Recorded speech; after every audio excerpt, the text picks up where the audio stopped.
Hormuz കടലിടുക്കിന് മുകളിൽ American യുദ്ധവിമാനങ്ങൾ അസാധാരണമായ വിധം വട്ടമിട്ട് പറക്കുന്നത് മിഡിൽ ഈസ്റ്റിൽ വീണ്ടും യുദ്ധഭീതി പടർത്തുകയാണ്.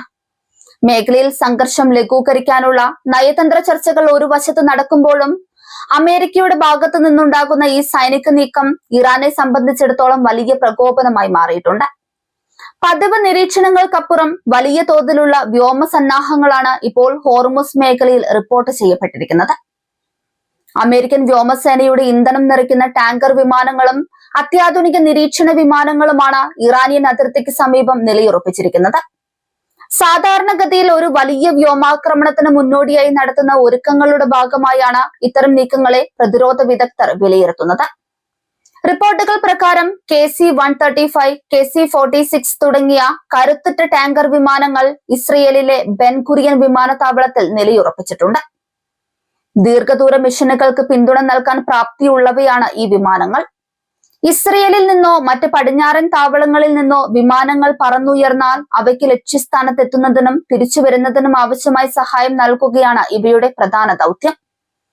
ഇതിനു പുറമെ P-80A പോസിഡോൺ എന്ന ആധുനിക നിരീക്ഷണ വിമാനവും ഇറാൻ അതിർത്തിക്ക് സമീപം കണ്ടെത്തിയിട്ടുണ്ട്. സമുദ്ര നിരീക്ഷണത്തിനും അന്തർവാഹിനികളെ കണ്ടെത്തുന്നതിനും ലോകത്തിലെ ഏറ്റവും മികച്ച വിമാനങ്ങളിൽ ഒന്നാണിത്. ഹോർമസ് കടലിടുക്കിലെ ഇറാനിയൻ നാവികസേനയുടെ ചലനങ്ങളും മിസൈൽ വിന്യാസങ്ങളും സൂക്ഷ്മമായി നിരീക്ഷിക്കാനാണ് അമേരിക്ക ഈ വിമാനം ഉപയോഗിക്കുന്നത്. നിലവിലെ ഈ സൈനിക വിന്യാസം മുൻപ് നടന്ന പല വലിയ ഏറ്റുമുട്ടലുകൾക്ക് മുൻപുള്ള സാഹചര്യങ്ങളെ ഓർമ്മിപ്പിക്കുന്നുണ്ട്. ഇറാന്റെ തന്ത്രപ്രധാനമായ സൈനിക താവളങ്ങളെ ലക്ഷ്യം വെച്ചുള്ള ഒരു നീക്കം അമേരിക്കയും സഖ്യകക്ഷികളും ആസൂത്രണം ചെയ്യുന്നുണ്ടോ എന്ന സംശയം ഇപ്പോൾ ബലപ്പെടുകയാണ്. സമാധാന ചർച്ചകൾ പുരോഗമിക്കുന്നു എന്ന് പുറമെ പറയുമ്പോഴും സൈനിക തലത്തിൽ ഇത്തരമൊരു ഒരുക്കം നടത്തുന്നത് ഇറാനെ സമ്മർദ്ദത്തിലാക്കാനുള്ള തന്ത്രമാകാനും സാധ്യതയുണ്ട്. ഇറാന്റെ ഇസ്ലാമിക് റവല്യൂഷണറി ഗാർഡ് കോർപ്സ് ഈ നീക്കങ്ങളെ അതീവ ജാഗ്രതയോടെയാണ് നിരീക്ഷിക്കുന്നത്. തങ്ങളുടെ ആകാശപരിധി ലംഘിക്കാനുള്ള ഏത് ശ്രമവും കർശനമായി നേരിടുമെന്ന് ഇറാൻ നേരത്തെ തന്നെ വ്യക്തമാക്കിയിട്ടുണ്ട്. അമേരിക്കയുടെ ഓരോ നീക്കത്തിനും കൃത്യമായ മറുപടി നൽകാൻ ഇറാനിയൻ മിസൈൽ യൂണിറ്റുകൾ സജ്ജമാണെന്നാണ് റിപ്പോർട്ടുകൾ പറയുന്നത്.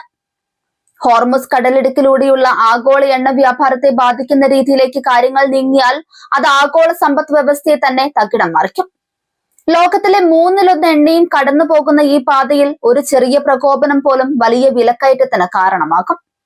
ഇസ്രയേലിൽ അമേരിക്കൻ ടാങ്കർ വിമാനങ്ങൾ കേന്ദ്രീകരിച്ചിരിക്കുന്നത് ഇറാനിലെ തന്ത്രപ്രധാന കേന്ദ്രങ്ങളെ ലക്ഷ്യം വെച്ചാണെന്ന് രാഷ്ട്രീയ നിരീക്ഷകർ കരുതുന്നുണ്ട്.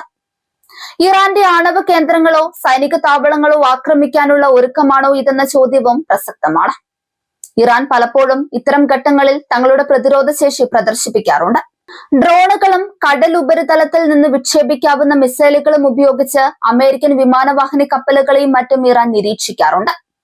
അമേരിക്കയുടെ നിരീക്ഷണ വിമാനങ്ങളെ തുരത്താൻ തങ്ങളുടെ വ്യോമസേന സജ്ജമാണെന്ന് ഇറാൻ വീണ്ടും ഓർമ്മിപ്പിക്കുകയാണ്. സിറിയയിലെയും ലെബനനിലെയും സംഘർഷങ്ങൾ നിലനിൽക്കുന്ന സാഹചര്യത്തിൽ ഹോർമുസ് മേഖലയിലെ ഈ പുതിയ വികാസം കൂടുതൽ സങ്കീർണതകൾ ഉണ്ടാക്കുന്നു. അമേരിക്കയുടെ താൽപര്യങ്ങൾ സംരക്ഷിക്കാൻ എന്ന പേരിൽ നടത്തുന്ന ഈ നീക്കം ഇസ്രയേലിന് കൂടുതൽ ധൈര്യം നൽകുന്നതാണ്. ഇസ്രയേലും ഇറാനും തമ്മിലുള്ള നേരിട്ടുള്ള യുദ്ധം ഒഴിവാക്കാൻ അമേരിക്ക ശ്രമിക്കുന്നു എന്ന് പറയുമ്പോഴും പ്രായോഗികമായി ഇവർ ഇറാനെ വളയാനാണ് നോക്കുന്നത്. ഇറാനിയൻ മണ്ണിലേക്ക് ഒരു അമേരിക്കൻ വിമാനം പോലും കടക്കാതിരിക്കാൻ റഡാർ സംവിധാനങ്ങൾ സജീവമാക്കിയിരിക്കുകയാണ് ഇറാൻ. തങ്ങളുടെ പരമാധികാരത്തിന്മേലുള്ള കടന്നുകയറ്റം അനുവദിക്കില്ലെന്ന ഉറച്ച നിലപാടിലാണ് അവിടുത്തെ ഭരണകൂടം. ബെൻ ഗുരിയൻ എയർപോർട്ടിലെ ടാങ്കർ വിമാനങ്ങളുടെ സാന്നിധ്യം ഇറാന്റെ വ്യോമ പ്രതിരോധ സംവിധാനങ്ങളെ തകർക്കാനുള്ള ഒരു റിഹേഴ്സലായി ചിലർ കാണുന്നുണ്ട്. വളരെ ദൂരെയുള്ള ലക്ഷ്യങ്ങളിൽ അപ്രതീക്ഷിതമായി ആക്രമണം നടത്തി പിൻവാങ്ങണമെങ്കിൽ ടാങ്കർ വിമാനങ്ങളുടെ സഹായം അത്യന്താപേക്ഷിതമാണ്. ഹോർമസ് കടലിടുക്കിൽ അമേരിക്കൻ പെട്രോളിംഗ് വർദ്ധിക്കുന്നത് ഇറാന്റെ സമുദ്ര അതിർത്തികളെ സമ്മർദ്ദത്തിലാക്കുന്നു. ഇറാനിയൻ കപ്പലുകളെയും ബോട്ടുകളെയും അമേരിക്കൻ വിമാനങ്ങൾ വിടാതെ പിന്തുടരുന്നത് സംഘർഷത്തിന് ആക്കം കൂട്ടുന്നുണ്ട്. ഹോർമസ് കടലിടുക്കിന് മുകളിലെ ഈ വിമാനങ്ങളുടെ ഇരമ്പൽ ഒരു വലിയ യുദ്ധത്തിന്റെ കാഹളമാണോ അതോ വെറും ഒരു മുന്നറിയിപ്പാണോ എന്ന് വരും ദിവസങ്ങളിൽ അറിയാം. അമേരിക്കയുടെ ഈ സൈനിക ബലം കാണിക്കൽ ഇറാനെ പിന്നോട്ട് വലിപ്പിക്കുമോ അതോ കൂടുതൽ കരുത്തോടെ തിരിച്ചടിക്കാൻ അവരെ പ്രേരിപ്പിക്കുമോ എന്നത് കണ്ടറിയണം. അന്താരാഷ്ട്ര സമൂഹം ഈ വിഷയത്തിൽ എത്രത്തോളം ഇടപെടുമെന്നതും പ്രധാനമാണ്.